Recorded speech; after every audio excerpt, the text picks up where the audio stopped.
Olá, esse é o Vida Louca, Mente Sã. Eu sou Rebeca Vilela, psicanalista e anfitriã nesse podcast que encerra hoje, de forma especial e simbólica, a sua segunda temporada. Então, eu já começo agradecendo aos convidados que já estiveram aqui comigo nesses 55 episódios que a gente está marcando hoje. Agradeço a você que de alguma forma participa e acompanha essa conversa aqui comigo. E agradeço também aos meus pais que me socorrem nas pesquisas para os roteiros. Agradeço às meninas da Brise Modas que me vestem para muitas gravações. Agradeço ao Rashid, amigo e apoiador também, Rashid do projeto Aldeia do Mestre, e especialmente, muito especialmente, eu agradeço ao Iraê, que é meu grandíssimo parceiro nesse projeto aqui do Estúdio Leste, que está todo o programa ali atrás, recebendo a gente com todo carinho, a mim, os convidados, e cuidando aí, né, Iraê, de cada gravação, de cada detalhe, de cada edição e também sugerindo pautas. A gente vai construindo isso aqui junto. Então, muito obrigada. Aqui no podcast, a gente fala sobre diversos assuntos para falar sobre saúde mental. E nessa temporada, nós conversamos bastante sobre políticas públicas e abordamos também diversos temas relacionados à mulher. E hoje nós vamos falar sobre a mulher, mulher sujeito da sua própria história e a mulher como protagonista na polis, participando das definições acerca das nossas regras de convivência, dos nossos limites de ação, dos nossos deveres e muito mais do que isso. Nós vamos falar sobre mulheres na política, sobre mulheres no poder. E estão aqui comigo Mara de Castro, que é pré-candidata a vereadora em Contagem, e Luísa Dulce, pré-candidata a vereadora aqui em BH. Então, sejam muitíssimo bem-vindas. É uma honra, uma alegria ter vocês aqui nessa loucura que vocês estão vivendo agora, né, de agenda, mas acharam um tempinho para estar aqui falando com a gente. E eu quero saber, vocês já vão se apresentar, mas eu quero saber muita coisa. Quais são as implicações dessa escolha de vida que vocês fizeram? Como é que se deu essa escolha? Como é que, de repente, alguém fala, sabe, minha vida está muito tranquila, acho que eu vou agitar um pouquinho aqui. Que caminho que vocês percorreram até aqui? Quais são os desafios? O que motiva vocês? E também a gente vai falar muito sobre o porquê é tão importante marcar esse lugar. Mulher no poder, mulher na política. Então, sejam muito bem-vindas e bora para essa prosa. Obrigada. Quem começa? Se apresentar. Pode começar. A Mara já é de casa, já esteve aqui com a gente, né? Falando sobre economia solidária e moda circular. Então, já é de casa. Vamos deixar, então, a Luísa se apresentar primeiro. Quem é você? Na fila do pão, como for. Bom, oi, Rebeca. Oi, Mara, Iraí. Bom, eu sou a Luísa, estou como pré-candidata a vereadora aqui em Belo Horizonte. Eu sou economista de formação, com doutorado em sociologia. E sou uma militante, ativista social há muitos anos. Eu comecei minha militância na universidade, então tive aquela trajetória um pouco mais tradicional de presidência de DA, do DCE, aqui da UFMG. E nessa época eu me filiei ao PT, que é o meu partido de muitos anos, né? E, assim, foi esse momento que despertou meu interesse mais concreto sobre a política, embora eu tenha crescido numa família interessada, preocupada com as questões sociais. Mas foi na universidade atuante, mesmo que... né? E uma família atuante. Sim, também uma família atuante. Meus pais, professores da UFMG, sempre muito preocupados, assim, e despertando curiosidade, né? Sobre o mundo e por que as coisas são assim. E aí foi uma trajetória mesmo de crescer dentro do partido, de conhecer muita gente, de ampliar os horizontes, né? Tive fora de BH há alguns anos também, estudei fora. E trabalhei com o deputado federal Patrusano Ananias, que é uma pessoa, uma inspiração para nós, né, belo-horizontinos, assim. Um querido em comum, né? Exatamente. Trabalhei no mandato dele como deputado, trabalhei com ele em Brasília. Então, ele, aos 25 anos, ele me levou para Brasília para trabalhar lá no Ministério do Desenvolvimento Agrário. Sim. Foi um período muito interessante. E também trabalhei no último governo nesse atual governo do presidente Lula. Estava em Brasília em 2023, retornei há poucos meses para BH. Então, acho que assim, uma trajetória de militância que começou no movimento estudantil, mas foi acompanhando os caminhos da minha vida, né? Sim. Então, quase que você não tem esse momento de virada, assim. De falar, é isso que eu quero fazer. Assim, eu não tinha pensado, eu não era meu projeto pessoal ser candidata. Uhum. Eu sempre me vi como uma militante, seja na academia, seja em outros espaços que eu fosse seguir, né? Você já vinha fazendo isso, Já né? vinha fazendo isso. Uhum. E foi mais ou menos no contexto da pandemia que eu e né, um grupo de pessoas, porque eu sempre vejo a minha trajetória como coletiva Sim. e fruto de um grupo, assim, que começamos a pensar sobre isso num contexto de muita mudança global e também no Uhum. Brasil e também no âmbito partidário. E aí, em 2022, eu fui candidata a deputada estadual. Uhum. E foi uma decisão, assim, bem coletiva, no sentido de, assim, uma geração, né, que eu estava ali, saímos da universidade, entramos no mercado de trabalho, mas uma sensação de como vamos continuar atuando politicamente, né? Será que a gente vai ser Sim. aquela pessoa que vai ser chamada para uma plenária de final de ano, de um parlamentar, né, ali para uma Sim. confraternização, ou a gente vai pegar e vai contribuir e vai também querer ser parte disso? Então foi uma decisão bem coletiva que eu acabei estando à frente, assim, como o nome para concorrer. Isso agora, você fala na época do 2022 também, 2022 também. Uhum. E foi muito bem votada? Eu tive 26.083 votos em Minas Gerais, mais de 600 municípios, eu fui votada. E aqui em Belo Horizonte, que é a minha cidade natal, eu tive 12.708 votos. É uma boa votação para quem está começando, né? Sim. Uma primeira disputa. Eu acabei que eu não tive nenhum apoio de nenhum parlamentar, assim, que é algo mais comum.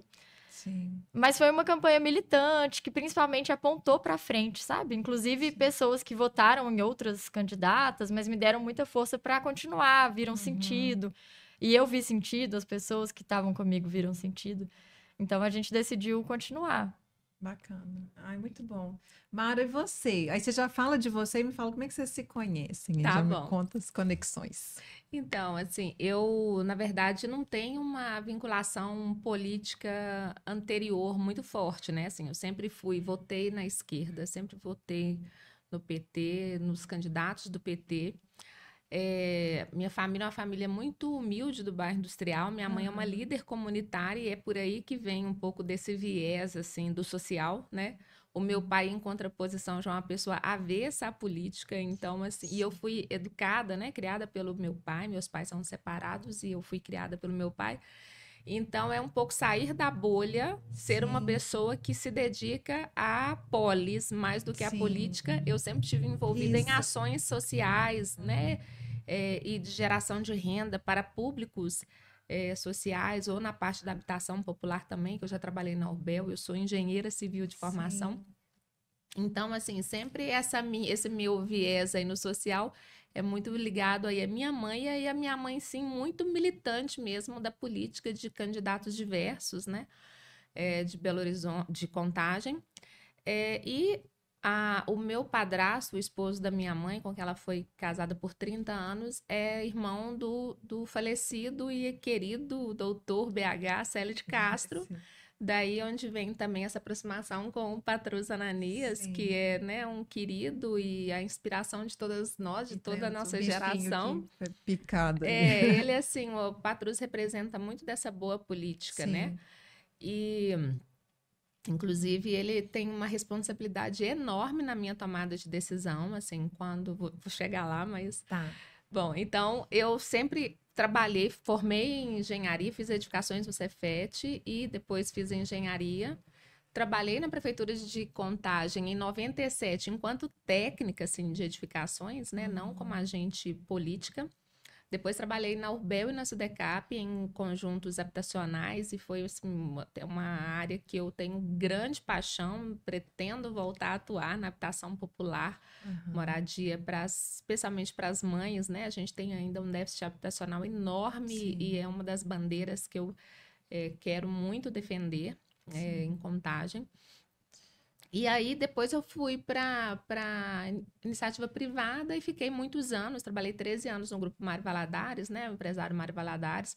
Então, fiquei à frente ali do Shopping Metrópole, na Rua da Bahia, antigo Bahia Shopping, onde a gente realizou a Feira da Madrugada, que era um sucesso assim, de turismo comercial em Belo Horizonte. Depois, 5 anos no shopping Oiapoque, de BH, né? Então, fui responsável lá por toda a parte mais da organização. O shopping já funcionava, mas ainda estava com muitas deficiências da legislação, né? Da regulamentação. Então, fui responsável pelo alvará, VCB, contrapartidas de reforma, organização, projeto do estacionamento, e mais que isso, a organização mesmo dos camelôs ali, enquanto microempreendedores, etc.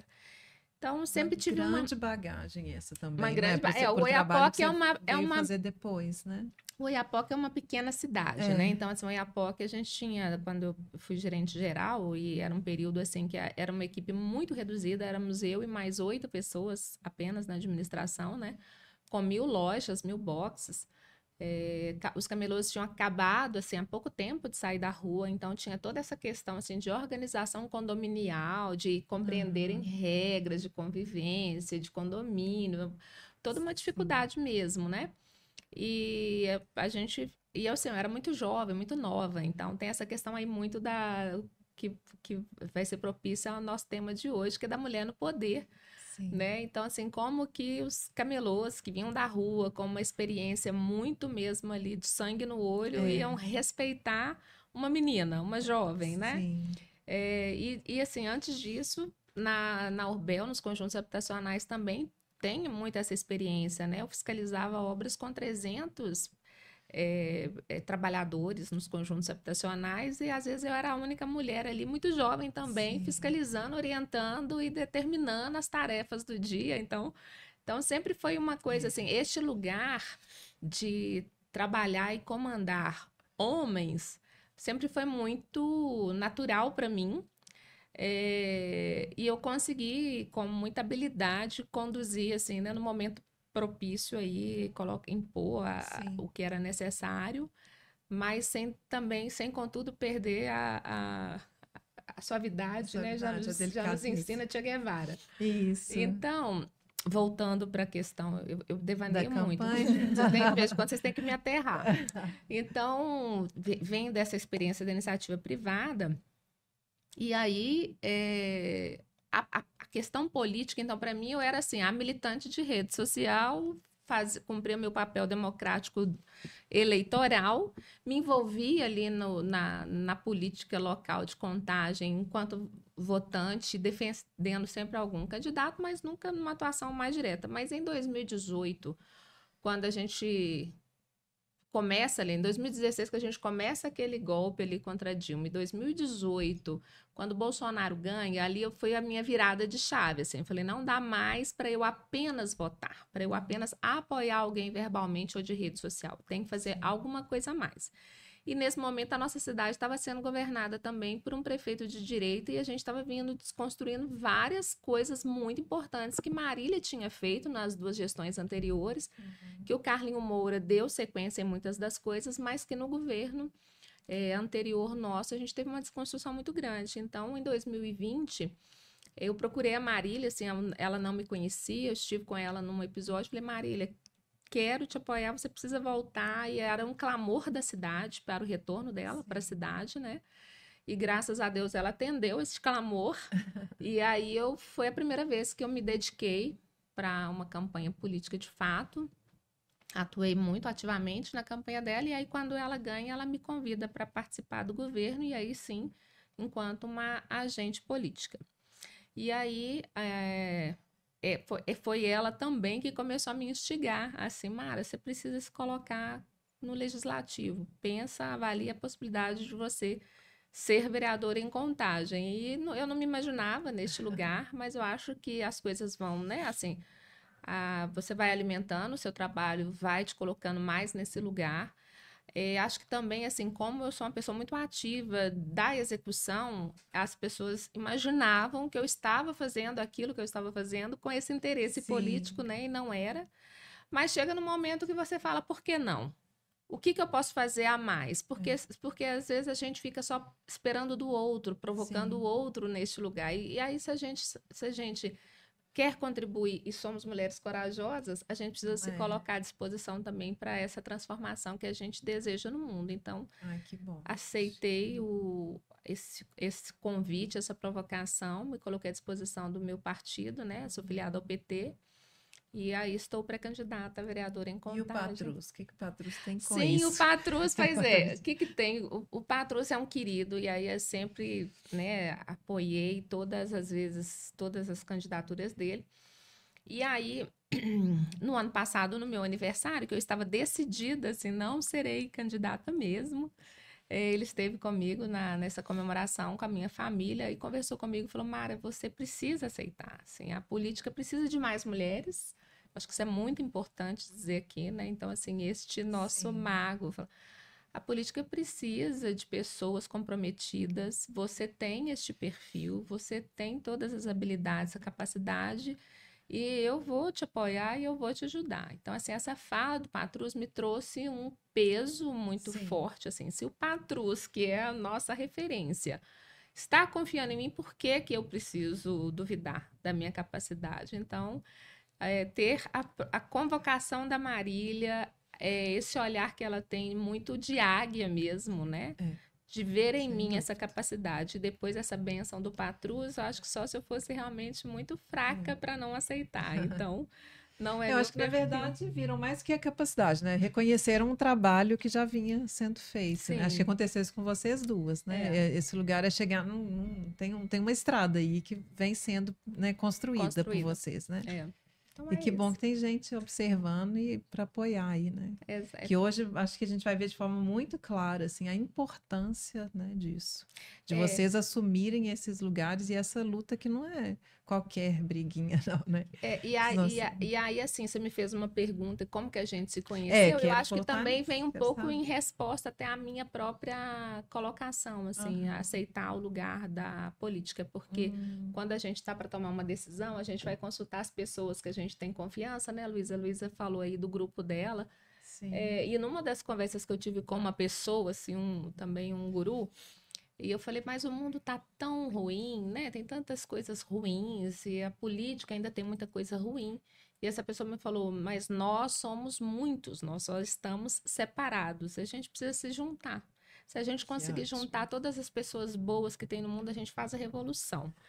Então, acho que a Luísa é uma dessas pessoas também boas que tem no mundo e que a gente se afinizou aí pela pauta da economia solidária, né? A Luísa é uma economista que defende a pauta do bem viver. E eu, à frente da Subsecretaria de Trabalho, à frente da Economia Solidária de Contagem, a gente promoveu algumas plenárias. E aí eu fiz o primeiro contato com a Luísa para ela ser palestrante lá numa das nossas plenárias, daí que a gente se conheceu, né, Luísa? Na pauta da economia solidária. Então aproveita já, é um movimento bem viver. Sim, eu posso só comentar uma coisa que a Mara falou. Que fazendo campanha em 2022, eu rodei vários municípios e muitos lugares aqui de BH, da região metropolitana, e eu fiquei com essa sensação, assim, de que quando a gente liga a televisão, só mostram coisas ruins, o rádio, e de fato a vida não tá fácil, né? A gente vê muita violência, muita desigualdade, muita injustiça no mundo todo. Mas, quando a gente começa a rodar, a gente encontra pessoas que estão fazendo coisas tão interessantes, tão importantes, e poder fazer parte de uma articulação maior, assim, é algo que eu penso que vale a pena. Assim. Eu percebi isso, foi no seminário lá, né, que essa semana a Mara mandou para mim, né, que estava acontecendo no seminário, eu até anotei que seminário da Comissão de Defesa dos Direitos da Mulher, né, da Câmara dos Deputados, isso foi na Assembleia Legislativa de Minas, sobre a importância de garantir políticas públicas para as mulheres nos municípios. E eu tive essa mesma impressão, que foi de falar, gente, dá assim, vontade de chorar quando a gente lê os números no jornal, como a gente vai comentar aqui também, né, desse baixa adesão da mulher nos cargos eletivos, mas ali, quando a gente vê aquele tanto de mulher junta, né, militar de diversos municípios do estado, e tinha, né, a ministra das mulheres de Brasília também, deputados federais, dá um pouquinho esse quentinho aí no coração, né? De dar um pouco de esperança. Porque somos muitas, a gente só precisa se ajuntar.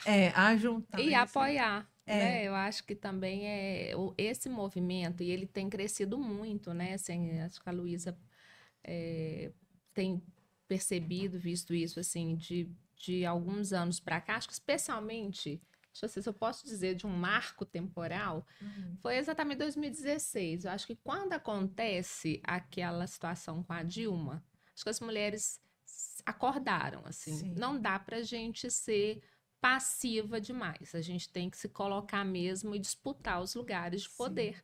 Porque as articulações elas estão sendo feitas, né, nesses bastidores contra as mulheres, Sim. né? E assim, e por que a Dilma sofreu o golpe? Justamente por não compactuar com determinados acordos, né? Então, este nosso lugar, e eu acho que a maior contribuição que a mulher pode dar em qualquer lugar de poder que ela estiver, não só na política, nas empresas e etc., este lugar da mulher, do compromisso com o outro, com o coletivo, com responsabilidade social, com a não corrupção, ele é muito maior. Então, as mulheres são pedra no sapato de quem não quer praticar a boa política. Então, a gente precisa realmente estar firmes e fortes, atentas e fortes, e continuar apoiando umas às outras, né? Sim. Sem dúvida. Você quer falar do movimento? Bem, vê que eu quero voltar nesses pontos aí depois, mas só para a gente não deixar. A Mara comentou que eu sou muito identificada com essa ideia do bem viver, e de fato, né? Eu me aproximei dessa discussão, que é uma proposta de mundo, uma filosofia, não sei, uma prática também, com uma raiz muito latino-americana, né? Que surgiu, sobretudo, Bolívia, Equador e outros países a partir de uma luta indígena, e que tem chegado no Brasil principalmente a partir dos movimentos de mulheres. Então, Marcha das Margaridas, Marcha das Mulheres Negras, alguns movimentos de juventude também têm começado a falar sobre o bem viver, que é isso, é uma proposta de vida que fala de justiça social, então tem um propósito bem firme de combater a desigualdade, mas a partir da diversidade, de valorizar a diversidade humana e ambiental, né? Pensar o ser humano como habitante do planeta Terra. Então, eu vejo que a pauta do bem viver, ela promove um encontro, assim, bem interessante entre a questão social e ambiental, que muitas vezes são vistas como separadas, mas que a gente, vivendo a pandemia, vivendo a crise climática, vivendo uma série de questões nos últimos anos, nos levam a pensar sobre isso, né? E o bem viver, ele emergiu a partir de vozes indígenas nesses países, mas aqui no Brasil a gente vê ele sendo ecoado, assim, e uma luta de mulheres negras, de povos indígenas, LGBTs, que são os sujeitos da luta política do nosso país, né? Então, eu me engajei muito, assim, em conhecer um pouco mais sobre o bem viver. A gente criou o Movimento Bem Viver de Minas Gerais, fizemos cursos. No contexto da pandemia, a gente participou, liderou, né, uma ação que chamava Aliança Campo Cidade contra a Fome, na região metropolitana, que era um grupo solidário, mas que comprava os alimentos da agricultura familiar e entregava para famílias de baixa renda, né? Então, tentando exercitar na prática essa integração e uma forma mais integral mesmo, né, de olhar para a vida. Sim. E na campanha de 2022 para deputado estadual, construímos 113 propostas para o bem viver em Minas Gerais. Foi algo um pouco ousado, mas porque o meu número era 13113. Então, a gente construiu, assim, 113 propostas. E agora, no contexto municipal, estamos também elaborando propostas para o bem viver em BH, que partem desde questões como transporte público, sim, acesso à água, enfim, uma educação de qualidade, a política dos cuidados, né, que olha para as necessidades das mulheres que cuidam e das crianças, pessoas com deficiências, idosas, das pessoas que precisam de cuidado, enfim, da questão da renda, né? Tá em tudo que a gente vive, a gente pode ter uma proposta de uma vida mais justa, né? E Contagem tem um lema que eu acho muito interessante, que é a cidade do encontro, né, Mara? Promovida por Marília. Promovida por Marília. E eu acho isso, assim, de uma grande riqueza, porque a gente vive num mundo hoje que está cada um mais olhando para si próprio, seja pelo celular, tem pouca interação social, pouca interação e pouca tolerância para diferença, né? E pouca valorização da diversidade. Então, a gente ter uma cidade que tem espaço para o encontro, e nós estamos falando de praças, de parques, Sim. que possibilita que as pessoas circulem pela cidade, ou seja, tenham um transporte acessível, cidade, né? ocupar a cidade com arte, com esporte. Isso tudo é muito importante, né? E é uma mudança mesmo, tem que ser uma escolha das pessoas para essa vida, e isso tem tudo a ver com saúde mental, né, Rebeca? Não, vocês estão falando aí de integração, de juntar, e de, né, quando tá falando, nunca é de uma coisa só, né, não dá para separar a questão ambiental da social, é o que eu repito aqui, não dá para falar de saúde mental é falar de saúde, e falar de saúde é falar de acesso a direitos, né? E a gente está aqui discutindo, você falando de 113 metas, né?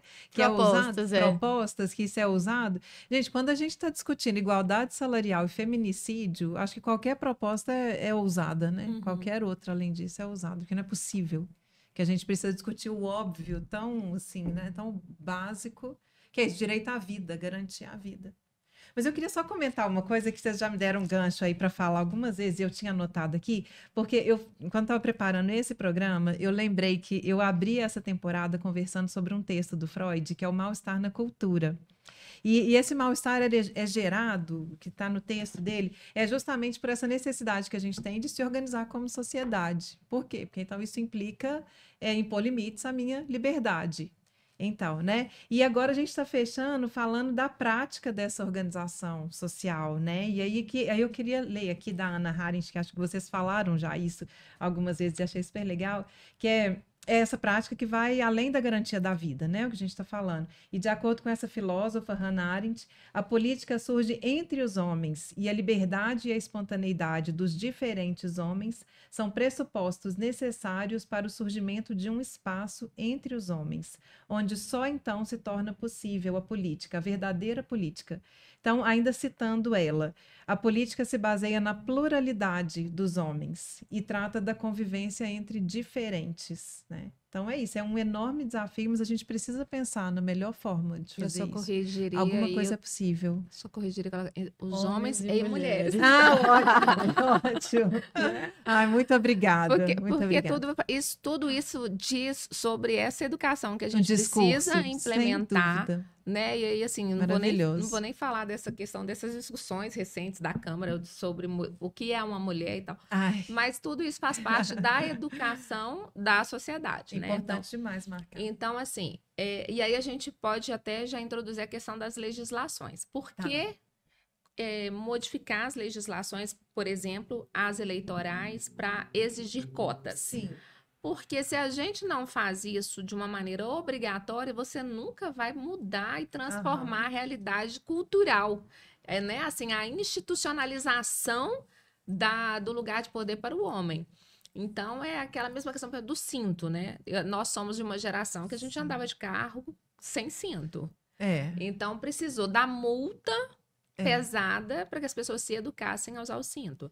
Então, todas as leis de cotas, elas têm essa função de educar a sociedade, até que não precise mais ser exigido e já passa a ser algo natural. Uma transição, então, né? É uma transição. E são reparações históricas, são transições e são necessárias, né? Sim. Então, hoje, a lei de cotas hoje é para candidatura. A lei de cota hoje, ela prevê 30% de gênero. E o que acontece? Como o ambiente político ele é um ambiente, né, assim, ele já tem uma demarcação do homem branco, cisgênero, classe média, não PCD, já tem uma figura própria, né, do poder da política no Brasil, né, institucionalizado. Então, quando você tem a lei de cota que ela imputa os 30%, o subconsciente entende que aquele 30% tem que ser de mulher. E, na verdade, não é. É 30% de gênero. Só que todos, né, historicamente, você só tem homem na política. Sim. E, então, os partidos entenderam que precisavam colocar 30% de mulheres, e aí foram buscar mulheres. Assim, na verdade, quando iniciou essa obrigação, ainda teve um momento ainda do fake, né? O que os partidos faziam? Tinha que ter 30% de mulheres na chapa. E os partidos falavam assim, se eu posso cadastrar 100 candidatos e 70% tem que ser homens, então eu vou pôr só 70 homens. E deixava a outra parte zerada. Aí a Justiça Eleitoral foi lá, aprimorou, melhorou a obrigatoriedade, falou, não, 30% da chapa tem que ser cadastrada com a diferença do gênero. E aí sim, aí, a partir daí, os partidos começaram a colocar 30% de mulheres. Aí colocava 30% de mulheres, mas aí a gente Ainda teve aquele assim. momento das mulheres laranja. Então elas eram usadas para completar essa obrigatoriedade, porque senão eles não conseguiriam lançar os seus nomes, né? Mas elas eram muitas vezes usadas. Então, assim, transferia o recurso, mas o próprio partido pegava de volta para poder usar aquele recurso para fazer uso numa candidatura masculina, né, a prioritária daquela chapa, daquele partido. Ou ainda assim, mesmo quando as mulheres tinham recurso e usavam, o partido deixava aquela mulher marginalizada, assim, sem um apoio jurídico, sem um apoio contábil, e muitas delas, muitas vezes, depois, ficavam ali, respondiam ao processo, porque sem experiência nenhuma, elas foram usadas para o processo eleitoral e cometiam ilícitos que nem sabiam, e depois elas eram responsabilizadas, multadas, enfim. Então, isso tudo está se transformando, né? As legislações estão cada vez mais melhorando essa garantia de direitos para as mulheres candidatas. E agora, mais recentemente, que a gente tem visto muito a questão da violência política, né, de gênero, as mulheres que se colocam e conquistam o lugar na política, elas sofrem violências terríveis. A candidatura é só o primeiro obstáculo, É só o primeiro obstáculo. Depois é a disputa do poder interno lá. Sim. Na verdade, assim, você tem disputa de poder, inclusive dentro do próprio partido. Assim, a própria estrutura partidária, ela ainda é machista. Então, também, assim, a legislação agora já está avançando para essa outra condição, de que os partidos também possam se organizar, né? Assim, tem um comando para que os partidos também tenham garantia de cota no diretório. Então, já é um outro avanço. Então, acho que a gente vai galgando a passos lentos, mas pelo menos não fica parado. A água não dá o lodo. A gente está avançando. Né? Então, pois é.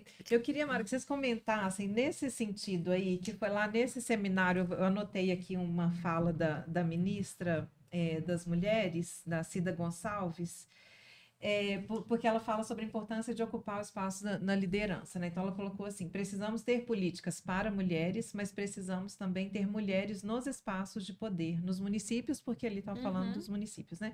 Se não for assim, não vamos dar conta. Precisamos de mulheres falando na infraestrutura, no orçamento, na política para as mulheres, no planejamento. Sem esse eixo, não vamos avançar pouco. Ela fala assim. E acho que é isso que você está falando. Então, eu imagino que não tenham sido homens que tenham lutado por essa política de cotas, né? Você vai ter, assim... Aí eu acho que é importante a gente dizer, assim, que essa questão, ela é tão estrutural que ela não está só na política. Nos 4 poderes, né? Nos quatro poderes. Nos 4 poderes, não é só nos 3.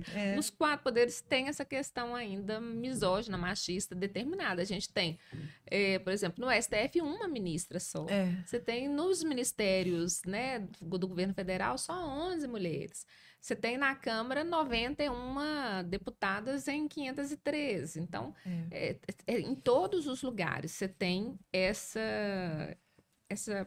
né, fraqueza feminina, não chega a 20% dos lugares. Então, inclusive, essa é uma disputa que a gente faz, uma pauta, que a gente pauta essa questão, que a cota não pode ser só também de candidaturas, mas de cadeiras. Sim. Então, os 30% a gente precisa avançar para que não seja só candidato, porque você obriga que o partido lance 30%, né, de cotas, mas quando você vê assim, quantas são eleitas, aí você tem normalmente 10% de mulheres. Sim. Então, a gente precisa... o próximo passo precisa ser que a gente tenha garantia de cadeiras também. Então, quando eu perguntei, foi nesse sentido. Então, por enquanto, é para candidaturas. Candidaturas. Porque não adianta você ocupa as candidaturas com mulheres, mas não dá o suporte para elas. E aí você vai continuar elegendo homens. Né? Então, isso é uma questão. E aí, eu acho que vale muito o gancho agora de dizer o que a gente está vivenciando em Contagem e de que quando você tem uma mulher que alcança o lugar do poder, como isso transforma toda uma realidade. Então, nós estamos dizendo de uma cidade do PT, né, governada por uma mulher fenomenal, que é a Marília Campos, que é outra, né, ídola de todas nós. E aí, o que ela faz? Quando a Marília entra no governo, ela coloca 50-50, assim, ela compõe o secretariado e os cargos de primeiro e segundo escalão 50-50. Então, a minha própria nomeação como subsecretária de trabalho numa cidade governada do PT, pelo PT, ela foi um pouco chocante, porque quem que é essa menina que eu nem era filiada ao PT ainda, quando eu fui nomeada por ela subsecretária de trabalho, numa cidade que você tem grandes nomes ligados ao partido, com histórico e tal, e por que, né, quem sou eu que tomei o lugar de militantes históricos? Então, tem uma questão aí também colocada, né, constrangedora, assim, vamos dizer, de eu ter tomado o lugar de algum homem que poderia estar no meu lugar. Então, e aí é com o currículo mesmo que você vai mostrando e com as ações que você vai mostrando por que esse você lugar está lá. não é de... Olha, eu não tenho nenhum constrangimento de estar sendo nomeada. Aguarda aí que vocês vão ver. Então, assim, você precisa também se colocar nesse lugar, que aí quando você se coloca também é um pouco antipatizado, porque você não pode ser essa pessoa que disputa o poder. Ou que você não se deixa ser interrompida numa reunião, né? Então, você tem que fazer essa disputa o tempo todo. Mas aí, voltando assim na questão da Marília, que é onde ela coloca as mulheres, né, nos lugares de poder ali na gestão, ela transfere isso também agora para a disputa eleitoral. Então, nós somos hoje um caso inédito no Brasil, onde a nossa chapa de vereadoras, a gente não está atingindo a cota de 30% de homens. É um caso inverso no Brasil inteiro. Né? Então, a gente tem muitas mulheres, todas boas e humildes, muito boas e humildes, fortes, muito fortes. E aí a gente tem só 2 homens, agora 3 homens, e o partido está lá correndo para poder fechar a chapa com os 30% de homens, né? Então, isso é um caso assim, de que realmente, quando você tem uma mulher no lugar de poder e ela abre espaço para as outras, empodera as outras, você promove uma transformação. Não, gente, e o espaço? A gente viu lá no estado de Minas, né, no início desse mês, de julho, as mulheres representam 52% do eleitorado, e se a gente olhar só em Minas, né, 853 municípios, 189 não tem nenhuma representante feminina. 22% dos municípios não tem nenhuma vereadora. 335 tem apenas uma. Né? E somente 4 câmaras municipais têm maioria de mulheres. Gente, agora, e na prefeitura, que são 64 mulheres na prefeitura, diante de 789, isso está longe de 10%. E aí eu acho que é importante também a gente fazer um outro registro aqui, Beca, que nós estamos aqui numa mesa de mulheres privilegiadas, né? Sim. Somos 3 mulheres brancas, classe média privilegiadas. Se a gente faz recortes assim, interseccionais... Tem que ser feito. Isso aí que você derruba esse número quase a zero. Assim. Se você vai ter mulheres negras... Se você tem mulheres negras lésbicas, se você tem mulheres trans, negras, aí você tem números ainda mais estarrecedores. Então, a nossa disputa também, e eu acho que isso é muito importante da gente dizer, quando a gente consegue esse lugar, a gente precisa levar outras mulheres e fazer a defesa daquelas que não conseguiram esses espaços. Então, não adianta a gente fazer um discurso só, e conquistar esse lugar e não olhar para trás, porque senão a gente vai repetir, porque eu acredito muito assim, a disputa do poder, ela não é só de gênero, né? Nós somos seres humanos, estamos sujeitos a ser contaminados pelo poder, né? Pela ambição do poder. Então, a gente precisa ter uma permanente vigilância nas nossas ações, nos nossos atos, para a gente não negar aquilo que nos trouxe até aqui. Então, quando as mulheres alcançam esses lugares, que elas não repitam erros de outro gênero, porque senão invalidou todo o discurso feminista ou humanista. Eu prefiro dizer humanista, né? O ideal é até isso, né? Que a gente não deveria ser assim, né? No mundo ideal não precisa ser mulher para legislar para mulher, né? Para militar pelas causas femininas, né? não deveria ser, né? Mas tem ele um tá falando aspecto uma que eu acho reparação. que faz uma diferença concreta, sabe? Não é só a gente não está falando sobre ampliar o lugar das mulheres em todos os espaços de decisão, sejam públicos, privados, simplesmente porque por uma equidade de gênero para ficar bonito na foto. Não é isso. Sim. É porque a vivência que cada mulher traz é uma contribuição Tem muito a contribuir, né? para o que está sendo discutido. Então, sobre a legislação que Mara comentou, né, não existiria provavelmente uma legislação assim se não houvesse mulheres lutando por elas. Assim como não existiria uma política de cuidados que está sendo elaborada se não fosse a vivência das mulheres. Sim. Assim como, né, das populações LGBTs, negras. Então, é uma vivência que é parte daquele espaço e que está lá decidindo sobre prioridades, que está decidindo sobre orçamento. E tem uma forma de fazer que é diferente, né, Mara? Isso, nas campanhas, eu noto concretamente, as campanhas de mulheres são mais solidárias entre si, são mais coletivas, são mais cuidadosas, porque a gente sabe a dificuldade que uma e outras está passando, mesmo que sejam dificuldades múltiplas, né? Sim. Então, essa é uma contribuição que às vezes não aparece muito, porque ela está muito na dimensão de quem está vivendo. Mas que eu gostaria de destacar porque é muito real, assim. E eu sinto que pode produzir mudanças concretas também, sabe?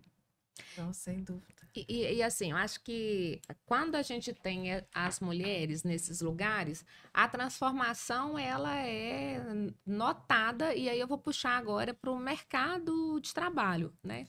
Então, assim, quando você tem uma mulher em liderança, isso já é comprovado com estudos, você aumenta o lucro das empresas, quando a mulher está no alto escalão. Você aumenta de 5% a 20% o lucro da empresa. Então, assim, se a empresa não gostar de ter uma mulher, pensa então no lucro.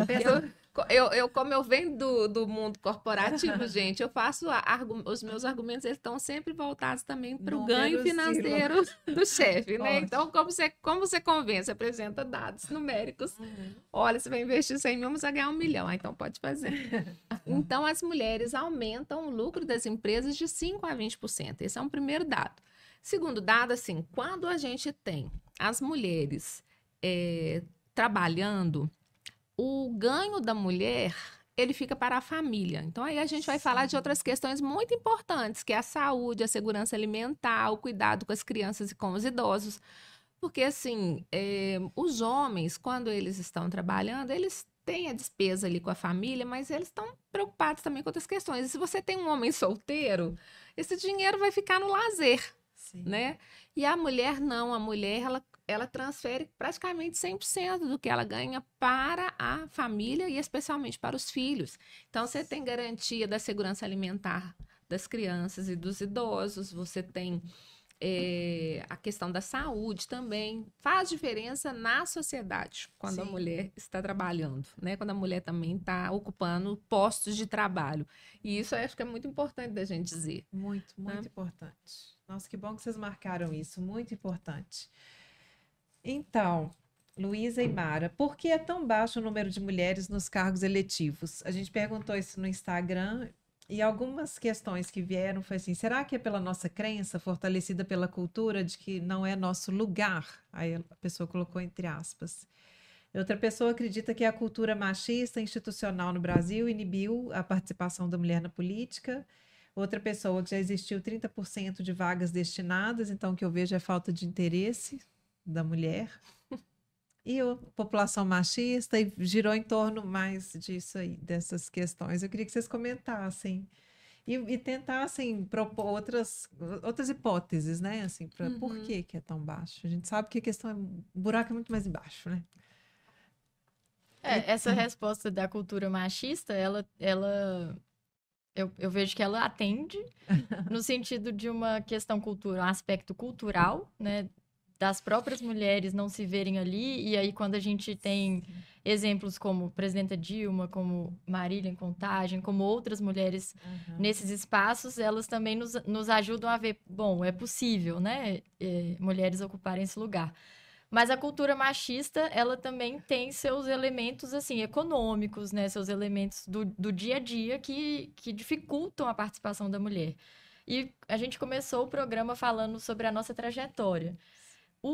A nossa participação no mercado de trabalho, o tempo que a gente tem de trabalho, de cuidado doméstico, de cuidado das crianças, idosos e tudo mais, ele também influi muito na nossa condição de ser uma militante, de nos dedicar a uma pauta política ou uma causa, né, que nos move. Então, tem várias pesquisas do IBGE sobre uso do tempo, que perguntam como que mulheres, homens, né, diferentes pessoas utilizam o seu tempo ao longo da semana. E aí a gente consegue ver uma diferença, assim, bem real, né? Do tempo que os homens têm para uma militância, ou não só uma militância partidária, mas espaços comunitários, seja o esporte, seja cultura, né? Um trabalho mais comunitário. E o tempo que as mulheres têm é muito menor. E a militância, muitas vezes, ela acontece à noite, aos finais de semana, que são o tempo que a mulher não tem usualmente dedicado. Então, esse aspecto de como a gente vai dar condição para as mulheres que se interessam por política, e eu acredito que são a maioria, porque estamos falando de cuidado, não só de outras pessoas, mas, né, o cuidado de forma geral, mas a condição que a gente tem de seguir. E a todo tempo, são pequenos obstáculos, quando não grandes, né, que assim, vão desanimando, que outras prioridades surgem. Sim. E as mulheres acabam sendo minoria, né? Essa fala da Luísa, né? Assim, esses dados, eles colocam que tem a questão dos cuidados domésticos, as mulheres gastam em média 21 horas por semana com os cuidados domésticos, enquanto os homens não chegam nem a 10. Esse é um primeiro ponto, então. A distribuição dos recursos, né? Não é só financeiro. Não é só financeiro, de tempo, tudo. A mulher distribui que vem isso. Dessa educação, de que a mulher compete lavar, passar e cozinhar e cuidar dos filhos, né? Ainda que ela esteja no mercado de trabalho, o marido vai chegar e vai sentar no sofá. Não é o Fernando, eu tenho essa grata sorte. Não é o Fernando. E sabe o que é o mais curioso? Homens empregados, homens, né, ocupados e homens desocupados dedicam o mesmo tempo de horas. Porque é cultural, né? E tá tudo bem, né? Então tem essa questão mesmo, que é essa transformação que a gente precisa fazer na educação. Então eu tenho 2 filhos de 21 e de 18 anos. Então, eu sempre tive uma pessoa que me auxiliou em casa, mas mesmo quando eles eram bebês, eu falava para ela, a partir do momento em que eles têm capacidade de fazer alguma coisa, eles que farão. Sim. Então, eles eram criancinhas, eles que organizavam os brinquedos. Cresceram mais um pouco, eles que levavam a roupa suja para a máquina. Cresceram mais um pouco, eles que lavavam o prato e o copo. Ah, mas eu tô aqui para isso, mas é a educação. Então, hoje, lá em casa, por exemplo, eu não lavo vasilha de jeito nenhum. Fica com os 3. Tem 3. Fica com os 3. Então, a tarefa da casa, hoje nós não temos auxiliar nenhuma e ela é dividida para os 4. Então, eu poderia estar fazendo? Sim, mas eu não estaria dando a minha contribuição naquilo que eu acredito. Sim. E aí eu educo os meus filhos assim, mulher nenhuma vai casar com você se você não souber cozinhar. Então, o nosso discurso já inverteu. Eu também tenho 2 meninos. Nós já invertemos o discurso. Porque... E eu espero que não tenha mesmo mulher para casar. Exato, porque a nossa geração anterior foi educada assim. Se você não souber lavar, passar e cozinhar, você não vai casar. A nossa geração anterior, as mulheres foram criadas assim. Nós precisamos ser as mulheres que vamos criar os filhos ou sobrinhos, né? Nesse sentido, se você não souber lavar, passar e cozinhar, você não vai encontrar mulher nenhuma que vai casar com você. Isso faz parte do que eu tô falando da transformação. Mas a gente tem que insistir demais nisso, né? É só contar para vocês que essa semana os meninos lá, os meus estão na semana de jogos estudantis, né? Antes de entrar de férias. Aí uma mãe colocou lá no grupo, falou, que bonitinho, o garoto fez um gol e tal, e fez coraçãozinho para a menina da sala e tal, que bonitinho. Aí veio outra mãe e falou assim, pois é, só que as meninas perderam um jogo e os meninos foram falar que o lugar delas é lavando louça, que elas não servem para jogar. Eu tô falando de criança de 11 anos. Aí a gente comentou isso e falou, isso merece atenção, né, gente? Isso não é qualquer coisa, não. Não é possível. Não é possível. A gente tem que fazer essa então, é uma luta constante, né? Mas voltando aqui no gancho da volta. Luísa, senão se a gente vai falar das dores maternas, a gente vai ficar, né? Não, é uma tarefa.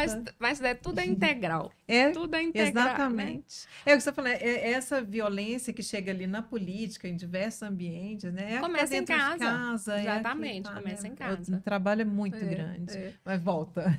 Mas sobre essa questão, então, como que a mulher não está na política? Porque justamente assim, ela não tem esse tempo de se dedicar à militância, e não só à militância, mas às formações. Então, a mulher, ela precisa deixar o estudo porque ela casou, porque ela engravidou, porque ela teve filhos, porque ela tem uns cuidados. Muitas vezes o casamento também é com alguma pessoa que não compreende esse lugar dela na militância. Então, ela não pode se dedicar às questões políticas. Como é que ela vai para um congresso? Como que ela vai participar de reuniões partidárias noturnas? Como que ela vai fazer as reuniões noturnas políticas? Isso você está falando da mulher que quer, né? Que já percebeu esse lugar. Agora, tem uma outra questão assim, que eu acho que é muito importante, sabe? Que não é só isso. Porque se você olhar os movimentos sociais, como você bem disse aí, da Marcha das Margaridas, dos outros movimentos feministas, a maioria dos movimentos sociais, você vai ter uma grande participação de mulheres, muito maior do que dos homens.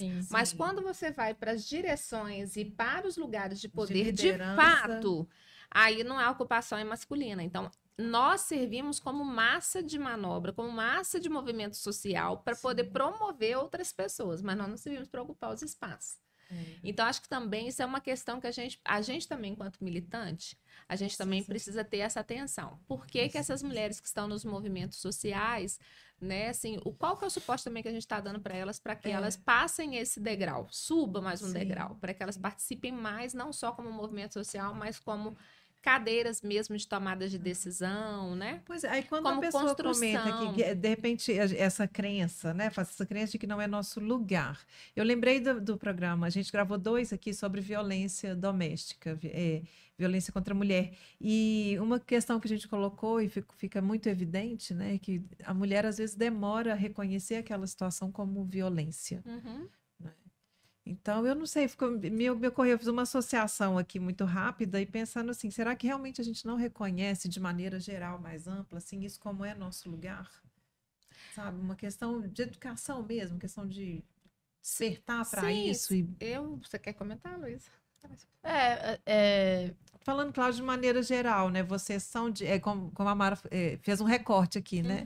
Nós somos mulheres privilegiadas, têm acesso a outro, mas eu queria falar assim, de maneira mais ampla, sabe? Tem pensando um tempo histórico também, se a gente for pegar há quanto tempo as mulheres participam efetivamente da vida política do nosso país, né? Então, isso, votando e sendo votadas. 1932. E isso é o que foi permitido, até conseguir ter um número maior de mulheres. Mas o que você estava destacando da relação dos movimentos sociais, eu acho muito interessante isso. A maior parte das lideranças, o movimento comunitário, o movimento dos atingidos da mineração aqui em torno de Minas Gerais, movimento de moradia, né? Movimento das Marcha das Margaridas, das agricultoras familiares, muitos são, a maior parte são mulheres, e as direções, ou muitas vezes quem está ali discutindo sobre o orçamento e tudo mais, são homens. Mas eu vejo uma mudança geracional, sabe? E eu queria destacar um pouco disso. Nas candidaturas que a gente tem visto nos últimos, talvez, 10 ou 15 anos, 10 anos no Brasil, a gente vê crescentemente mulheres jovens sendo candidatas, e eu posso dizer isso porque a gente vivenciou no meu grupo político, é uma constatação de que, olha, tem muita gente querendo votar em mulher. Nós queremos também nos ver representados por mulheres, e aí é uma escolha consciente de dizer assim, não, vai ser você, né? Isso está acontecendo e vale a pena destacar. E eu vejo também dessas lideranças mais jovens dos movimentos também tendo uma outra postura, ou tentando ter uma outra postura, porque o machismo, de fato, ele é muito presente, assim, ele é muito forte. Mas eu vejo caminhos, assim, sendo construídos, né? Assim como, se a gente pode falar no PT, que é um partido muito diverso, eu valorizo isso bastante, opções, assim, conscientes de, não, vai ser fulana, ela é uma mulher negra, ela, né, a gente quer construir uma candidatura que tenha essa cara, que tenha essas bandeiras, ou uma pessoa LGBT, eu sou uma pessoa LGBT. Enfim, eu acho que tem mudanças acontecendo e que muitas vezes elas não estão aos nossos olhos, porque as pessoas eleitas ainda são poucas, mas no nível das candidaturas, eu vejo uma dinâmica maior aí. Sim. Eu quero falar também dessa questão da violência, né? Que você trouxe aí o programa recente que você fez da violência doméstica. A gente tem a questão da violência doméstica, e eu poderia debruçar mais sobre isso aí, de uma questão muito pessoal, de uma relação anterior que eu vivi, mas não é disso. Só para pincelar, assim, que a violência doméstica também, ela não é tão simples de ser tratada como uma questão só social, de baixa renda, de uma pessoa despreparada, né? Todas nós... quando a gente se envolve com uma pessoa e a gente está sujeita a essa paixão, a uma cegueira, e aí lida ali com as feridas, né? Enfim, Freud explica, você está sujeita a alguma questão da violência. Por mais preparado que você esteja. E mudar essa chave, ela faz não parte só também... sair, não é só sair. Então, não é só sair. Então, mais uma vez, Fernando, a gente, né, muitas mulheres têm a sorte de ter uma segunda tentativa e acertar. Outras não. Na política também não é diferente. A gente tem as violências políticas de gênero, e a gente fez um avanço recente, agora muito importante, que é a Lei 14.192, que combate a violência de gênero na política. Né? Aqui na nossa Assembleia Legislativa de Minas, a gente viveu e está vivendo ainda essa questão muito grave das nossas representantes estarem sendo ameaçadas, né, politicamente, depender de segurança para poder... né, deslocar e estar, se sentirem bem. E isso é inadmissível, a gente precisa realmente avançar mais. E essa lei, ela é um marco importante, que ela criminaliza, né, aquela pessoa que comete esse ilícito contra as mulheres que estão nos cargos políticos, mas ela também começa a imputar essa responsabilidade para o partido. O partido é o ator que vai ter uma pessoa representando ali, né? Então, assim, quem que está cometendo o ilícito contra uma candidata? Se é um colega de alguma bancada, ele precisa ser responsabilizado também pelo partido. Então, essa lei também, acho que ela é muito importante nesse sentido de criminalizar a pessoa física que está cometendo, mas também responsabilizar o partido. Acho que isso sim começa a promover uma mudança. Mais uma vez, aquela história do cinto. Quando é que as pessoas começaram a usar o cinto? Quando elas foram multadas, quando elas foram repreendidas, Tem que né? ter leis severas e efetivas, então, né? assim, Fiscalização. Então, acho que a gente precisa avançar nesse sentido. Se um colega comete um ilícito ali numa bancada, de não permitir que uma mulher esteja falando, ela seja interrompida, que ela seja ridicularizada, que ela seja violentada, que tem até, assim, a gente já presenciou muito recentemente de um colega passando a mão, né, em uma parlamentar ali numa sessão da Câmara. Então, é uma violência sexual. Então, qual foi a responsabilização que o partido deu para aquela pessoa? Então, quando a gente começar também a pesar a mão com os partidos, a gente acelera mais as questões. Eu estou lembrando de outra fala da ministra, né, sobre isso. Ela colocou, da ministra das Mulheres, né, nesse seminário, né, ela falando qual foi a incumbência que ela recebeu, né, da presidência.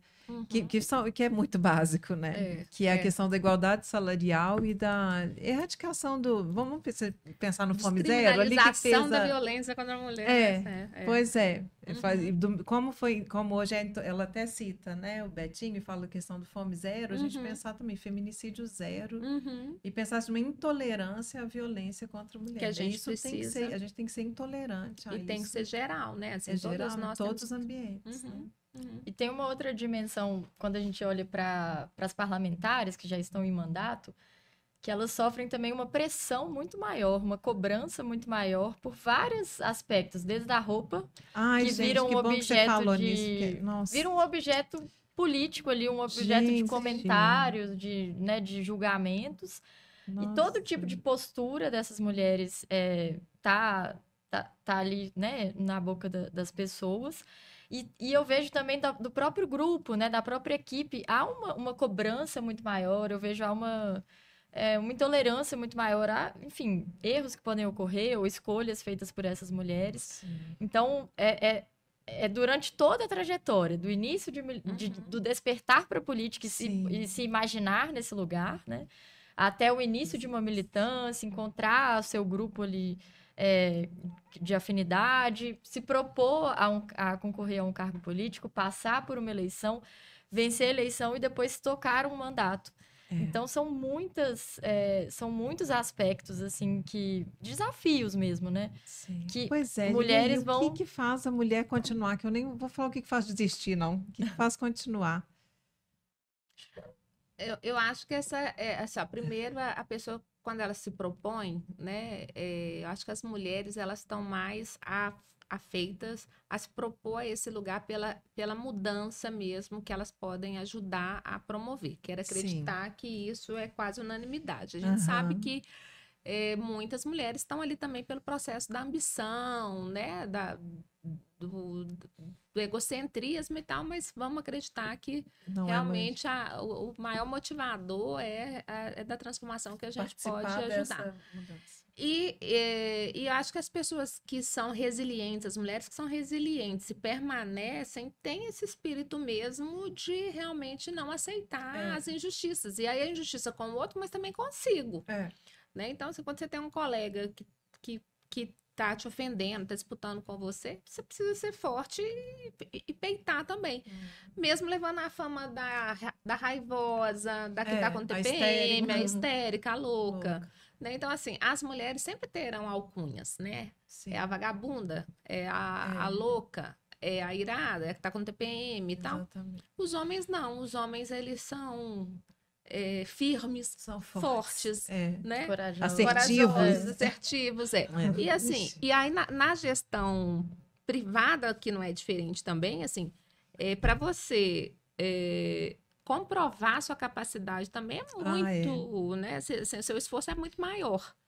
Né? Então, assim, isso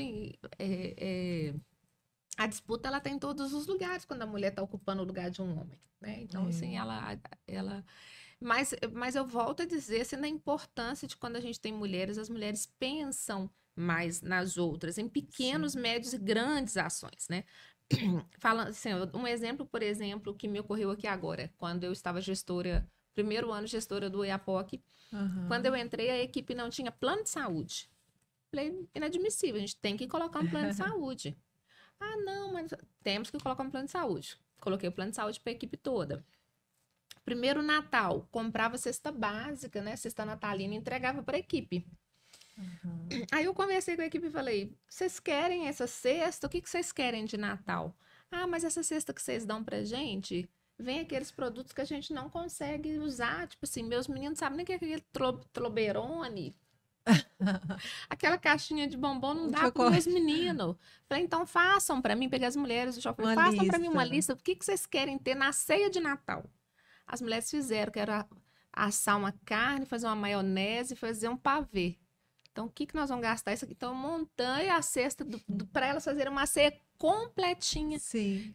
É pequeníssima coisa, mas a gente... Mas não é, né? É o olhar. Fez total diferença, porque essa cesta que você comprou no mercado, ela não conseguia fazer a ceia completa, ela precisava gastar para poder completar. Então, são pequenas coisas. Participação de lucro, por exemplo. Quando eu tive a participação de lucro, eu falei assim, eu só aceito o meu se a equipe inteira receber.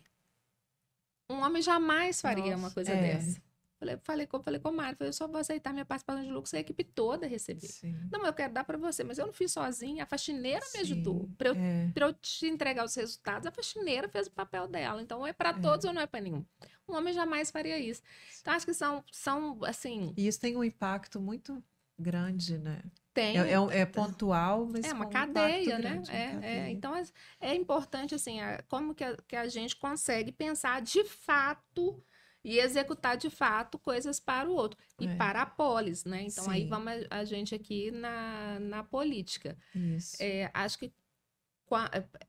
vou falar assim lá em Contagem. Nós temos uma Câmara de 21 cadeiras no Legislativo com 4 mulheres. Uma no campo progressista, as outras não. Então, acho que isso também tem uma questão muito diferente, muito importante de se dizer... Porque mesmo quando a gente avança na cota e avança em ter mulheres nos lugares, o que a gente viu, por exemplo, no nosso congresso recentemente? Ah, então tá, então eu preciso colocar mulher lá? Então, eu, partido, vou treinar a mulher X para ela ir lá e fazer a defesa dessas pautas de costume que nós acreditamos e combater aquelas outras lá que são de pautas mais progressistas. Então, também não é só eleger mulheres, mas com quais pautas que essas mulheres estão comprometidas, né? Ou elas estão lá só para reforçar o discurso machista dos seus, né, paternais apoios.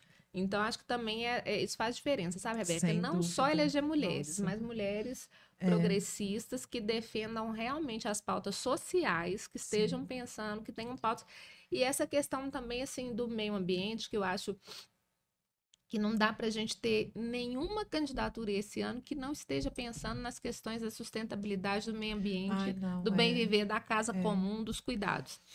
E que está ligado com as mulheres. Então, assim, a ONU, por exemplo, assim, um dos 17 Objetivos de Desenvolvimento Sustentável da ONU é de igualdade de gênero.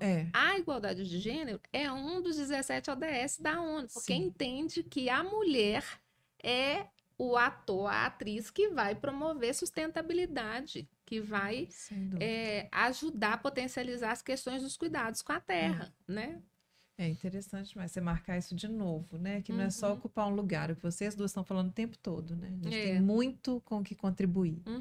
É um outro olhar, né? Mas eu queria que vocês respondessem aqui o pessoal, ó. O que individualmente podemos fazer para fortalecer o papel da mulher na política?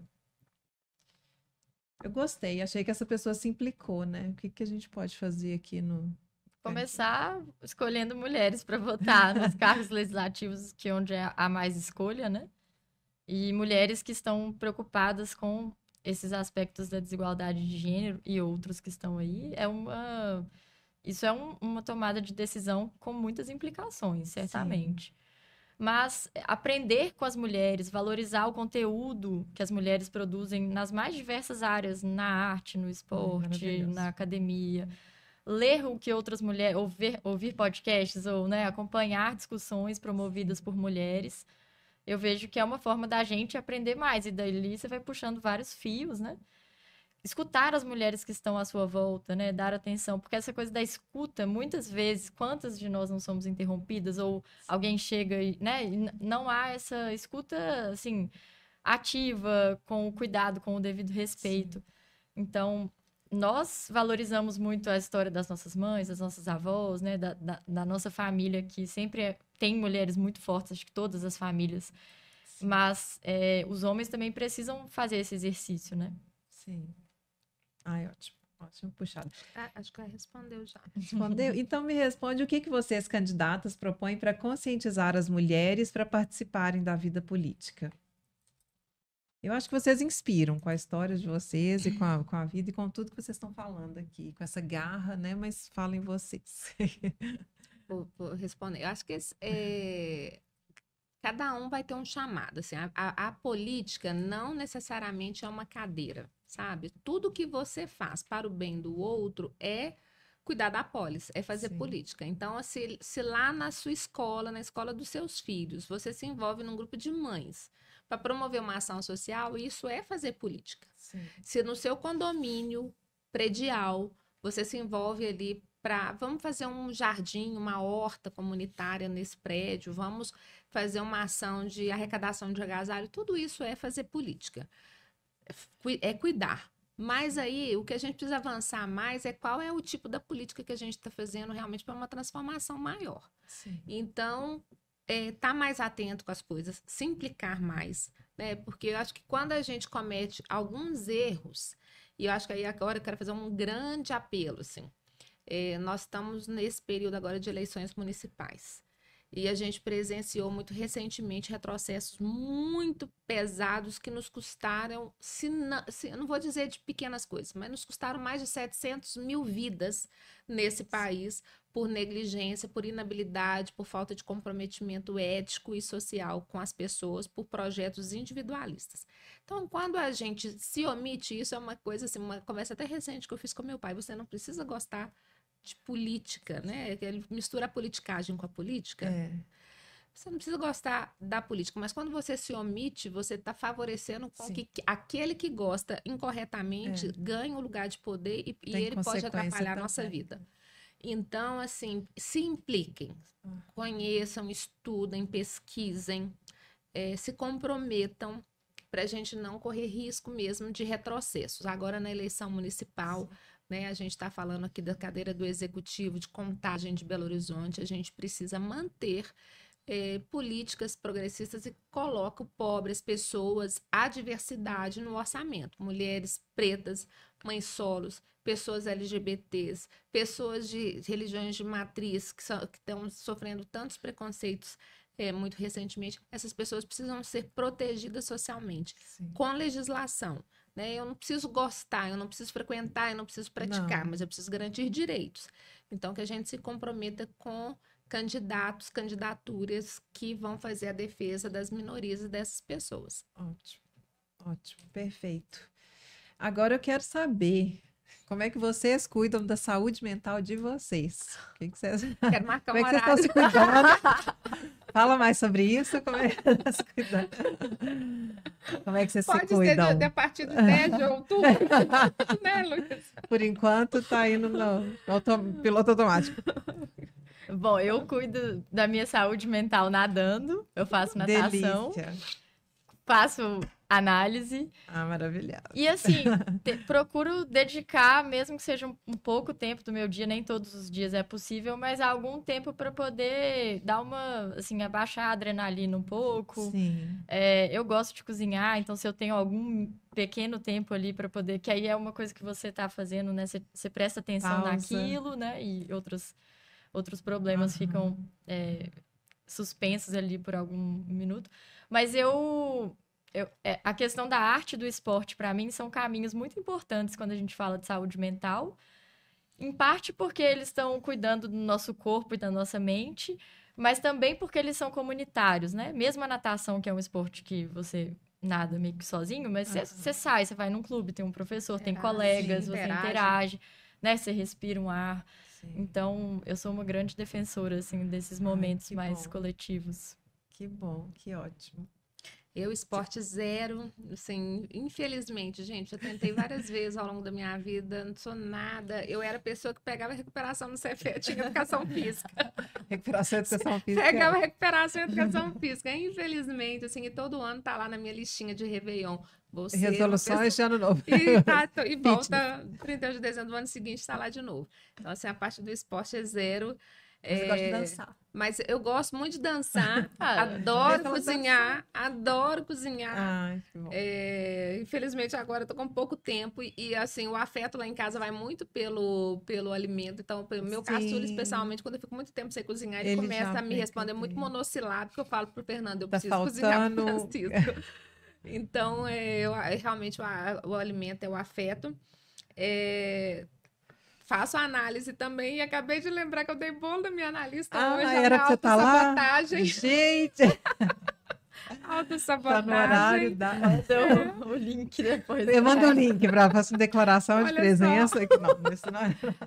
Então, mas tem uma outra coisa, assim, que eu vou falar uma coisa agora que as mulheres vão me matar. Você faz um discurso todo lindo, mas eu adoro passar roupa. Então, passar a roupa é o meu momento de terapia. Eu gosto de lavar a louça também. Gente, maravilhoso. Eu tô ali, ó, eu tô pensando, aí eu organizo a mente, eu gosto. Meus filhos me chamam, eu gosto de vocês me lembraram de uma poesia da Adélia Prado, que eu amo demais, que chama Casamento, e que eu acho que ela é uma mulher empoderada, que eu não vou lembrar assim, né? Mas ela fala que as mulheres... Ai, já tenho vontade de achar aqui, mas é porque ela vai falando isso, sabe? Que as mulheres ou minhas amigas, não sei, que falam assim, meu marido, se quiser pescar, que pesque, mas que lave o peixe. Aí ela fala assim, eu não. Eu gosto de ir para a cozinha. Eu fico até arrepiada, gente. Eu acho tão lindo, porque ela escolhe, sabe? É o que a mulher quer, né? O lugar de mulher é na cozinha, se ela quiser, tá ali também. É passando. Da Inconfidência.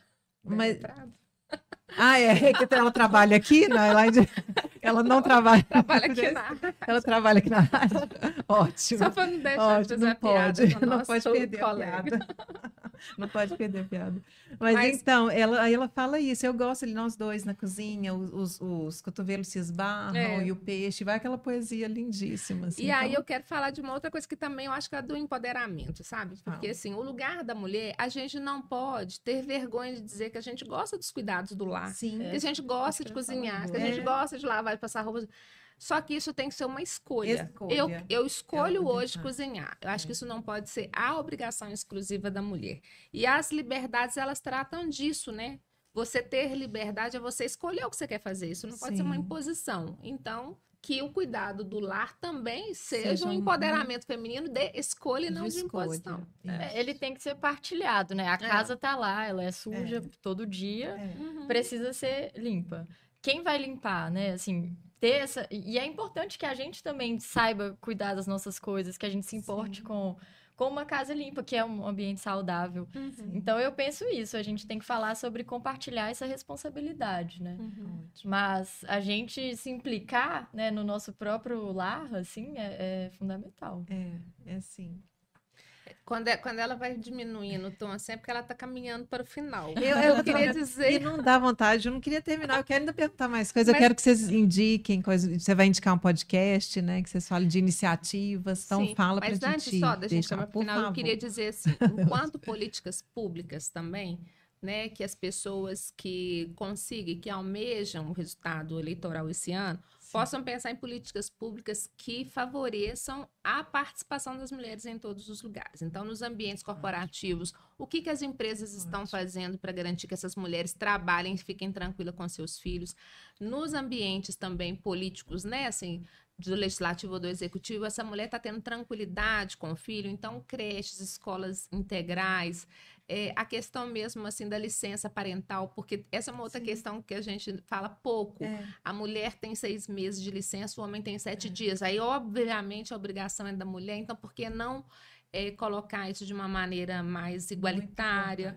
Então, acho que são essas questões que acho que a gente precisa... Só fazer um parênteses que a gente conversou aqui também, acho que foi um dos últimos programas, o anterior foi sobre o aborto, e a gente colocou sobre o aborto... 1904, né?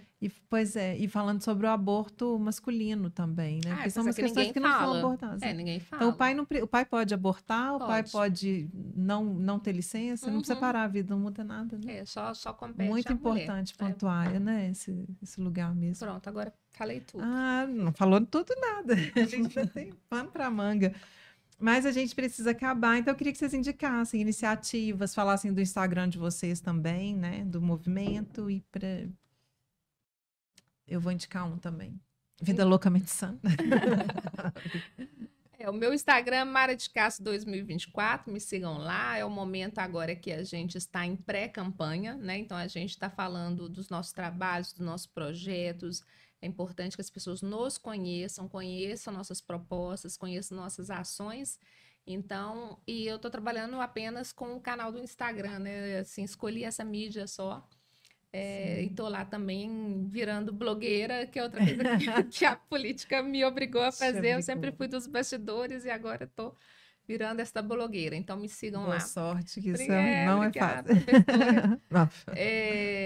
E aí, eu acho que é isso, assim, sigam mulheres, leiam mulheres, comprem de mulheres. Acho que uma coisa que eu não falei aqui é do empreendedorismo feminino. Então, assim, lá em Economia Solidária de Contagem, a gente tem mais de 85% dos empreendimentos são de mulheres PHODA, muito boas. Então, comprem de mulheres, sigam mulheres, consumam de mulheres, empoderem outras mulheres. Essa que é a dica.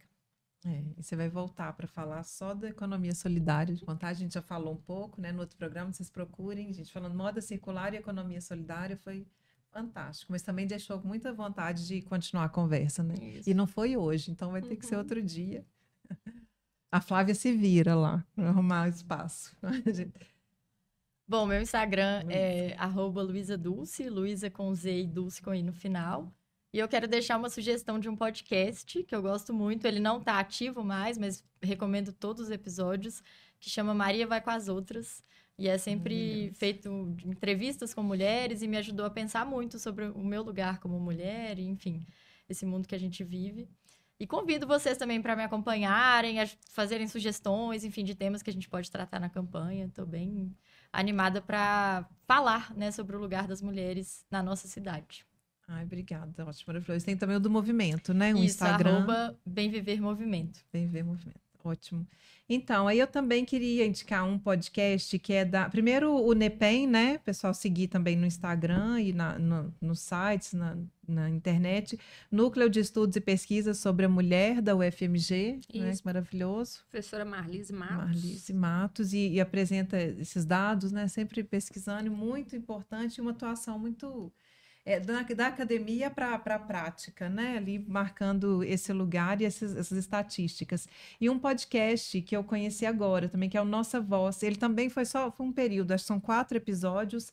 Nossa Voz está no canal da ONU News também, que é muito legal. Aí tem uma entrevista, tem até com a Dilma também, com a jurista daqui, que é a Silvia Pimentel, que agora é em São Paulo, mas muito, muito boas as entrevistas. E marcar também, a gente falou sobre a questão corporativa, né, que a Mara trouxe bastante aqui para a gente, o movimento Elas Lideram 2030 da ONU também, que está aí dentro desses propósitos, que vai colocar essa questão da igualdade de gênero. E o Brasil tem um compromisso de reduzir 25% da desigualdade até 2025. Vamos lá, falta só 6 meses. Falta só 6 meses e vamos dobrar essa meta. Depois vamos dobrar essa meta. A gente dobra essa meta. Ai, gente, vamos fechar com arte, porque senão a gente não fecha, né? A gente fica aqui. Quero agradecer a Mara esse presente lindo. Fernando Perdigão. Que a gente ganhou, Fernando Perdigão, artista. Pode fazer propaganda? Pode. Então, ele também tem o Instagram dele. Essa mulher é casada com um artista, então isso faz toda a diferença, né? Ele é a alma sensível lá de casa, né? Eu sou a prática e pragmática para isso dar tão certo. Pois é. E aí ele tem o Instagram dele, Fernando Perdigão, e essa é uma camisa, né, que ele fez de telas que ele tem lá de contagem, e eu acho assim, esse dom que ele tem de colocar a paisagem urbana com cores. Então também é da contagem do encontro, da alegria, da vivacidade, né? Então... Ai, muito lindo. Obrigada, Fernando. Obrigada, Fernando. A juventude faz assim. Ai, gente, desculpa. Já me entreguei. E as idosas, como é que Não, pois é, já me entreguei. Acho que é assim mesmo, Mara. A gente vai. Ai, meninas, muito obrigadas, mãos de vocês aqui. Obrigada. Toda a sorte para vocês. Obrigada. Sucesso aí nessa empreitada. Amém. Vocês estejam lá e levem muitas mulheres. E contem com esse espaço aqui para a gente conversar sobre isso e muitos outros assuntos. Obrigada, Iraí, Flávia. Isso, obrigada a vocês. Excelente. Beijo, pessoal. Obrigada. Até a próxima. Então, tchau. Até a próxima temporada.